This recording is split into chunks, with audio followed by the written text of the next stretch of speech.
या ठिकाणी आपला महाराष्ट्र चालत राहील। हे सांगत असताना मला एका गोष्टीचा अतिशय आनंद आहे की छत्रपती शिवरायांचं तत्व हे महाराष्ट्राला तर नेहमीच मान्य होतं, पण कदाचित देश पातळीवर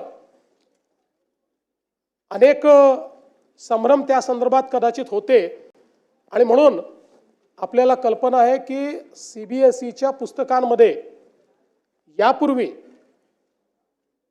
मराठा साम्राज्यावर, हिंदवी स्वराज्यावर, छत्रपती शिवाजी महाराजांवर एक पॅराग्राफ होता आणि मुघलांचा इतिहास हा 17 पानं होता। पण आता हा इतिहास बदलला आहे आणि आता सीबीएसईने नवीन पुस्तकामध्ये या ठिकाणी छत्रपती शिवरायांचा आणि मराठा साम्राज्याचा 21 पानाचा इतिहास घेतलेला आहे। आपण हे पाहू शकतो,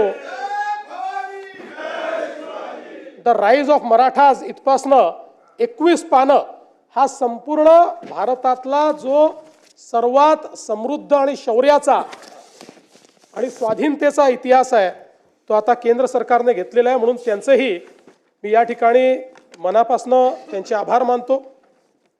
आणि अनेक लोकांनी शंकाही व्यक्त केली होती की आम्ही अनेक योजना सुरू केल्या, लाडकी बहीण योजना असेल, शेतकऱ्यांना मोफत विजेची योजना असेल, लोक म्हणायचे की निवडणुका झाल्या की या योजना बंद होतील। यातली कुठलीच योजना आम्ही बंद केलेली नाही, सर्व योजना सुरूच आहेत आणि पुढेही संपूर्ण 5 वर्ष आमच्या या सगळ्या योजना सुरूच राहतील हे देखील या ठिकाणी मी सांगतो। आता आपण महाराष्ट्राचं एक विजन डॉक्युमेंट तयार केलेलं आहे आणि या विजन डॉक्युमेंटमध्ये 2047चा विकसित महाराष्ट्र कसा असेल या संदर्भातलं प्रत्येक विभागाचा रोडमॅप आपण तयार केलाय। त्यात 3 टप्पे आपण केले आहेत। 2030चा पहिला टप्पा, 2035चा दुसरा टप्पा आणि 2047चा तिसरा टप्पा। आणि मला विश्वास आहे की 2029-30च्या दरम्यान देशातली पहिली $1 ट्रिलियन इकॉनॉमी ही महाराष्ट्र असेल। त्या दृष्टीनं या ठिकाणी आपलं कार्य चाललंय। बसा, खाली बसा।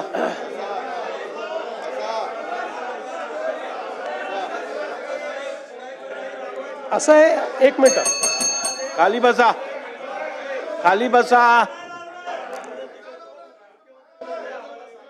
हो, असं नाही चालत, सभागृहात असं काम नाही होत। अरे थांबा ना, मी आहे ना, थांबा जरा। अहो खाली बसा, असं काय करताय तुम्ही? तुम्ही पहिल्यांदा निवडून आलेला आहात, त्यामुळे तुम्हाला या सभागृहाची शिस्तही माहिती नाही, या सभागृहाचा डिकोरमही माहिती नाही। त्यामुळे या सभागृहामध्ये ज्यावेळी खाली बसा, या सभागृहात ज्यावेळी मुख्यमंत्री किंवा सभागृहाचे नेते बोलतात तेव्हा एक शिस्त असते। आणि मी जर कंपॅरेटिव्ह सांगायला लागलो ना, मागच्या काळात विदर्भाला काय मिळालं आता काय मिळालं, तोंड दाखवायला जागा राहणार नाही। त्यामुळे प्रत्येक गोष्टीत राजकारण करायचं नाही, लक्षात ठेवा। अध्यक्ष महोदय, आपण जर बघितलं तर